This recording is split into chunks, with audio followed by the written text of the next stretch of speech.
It was never on my radar screen at all to be a CEO. In fact, some days I'm amazed when I drive up to go in the parking lot and I'm going, is this really me here? It was never a goal of mine, interestingly enough. My goal was always to make a difference and to be able to contribute and give back. And through a number of stepping stones, this is where I ended up.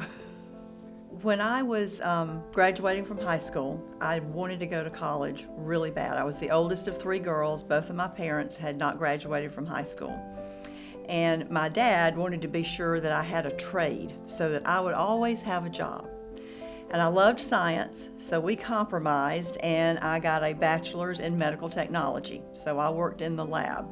And as it turns out, that was probably some of the best advice I ever got from my father, because it gave me that first foot in the door toward the career that I've enjoyed and have really been able to give back, which is what I had wanted to do in the first place.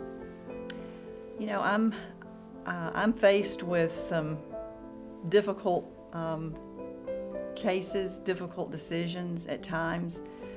It can be very, very hard.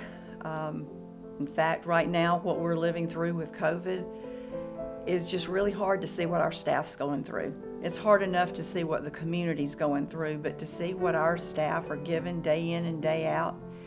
And I thank goodness I have a very supportive family. My husband helps keep me balanced, as does my sister, to remember to keep things in check and keep that balance. It's not always that easy, but I have a wonderful support system. And then I have this mantra of being better tomorrow than we are today, and that's on my desk. It's quoted throughout the hospital. It's kind of taken on a life of its own. But it really is one of the things that I think about every day. What am I going to do to make today better than yesterday? Don't always go for the title. Don't always go for the money. You go where you can make a difference. I've called the various moves that I have made throughout my career stepping stones. There were times that I took jobs that I didn't have the same title. I took less money, but I was fortunate that I would have that feeling in my gut that I just wasn't able to contribute in a particular role anymore. And it used to scare Steve to death. But each one of those has turned out to reading my intuition, I guess, fairly well. Northeast Georgia Health System is a very special place. We're the envy of the state, of what we've accomplished, what we continue to grow and how we evolve. The growth has just been phenomenal. What I see in the short and long term is our continued focus on expansion in our market, being the essential healthcare provider, not just focused on caring for the ill, but how do we take care of people? How do we keep them well? How do we keep them from having to be in the hospital? How do we take advantage of technology and make healthcare easier, for all of us? Growing our GME program. That is just an incredible venture that our board voted and was very supportive of, actually demanding, to be honest.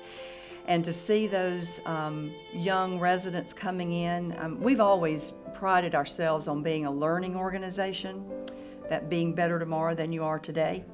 And the residents are just raising the bar for all of us. It's challenging for some that maybe didn't want to get into that, but how it's helping us to grow and the pipeline of qualified physicians that we will continue to have in this market at a time when there's going to be a shortage of physicians, is just incredible. So I'm very excited. I'm excited about our expansion.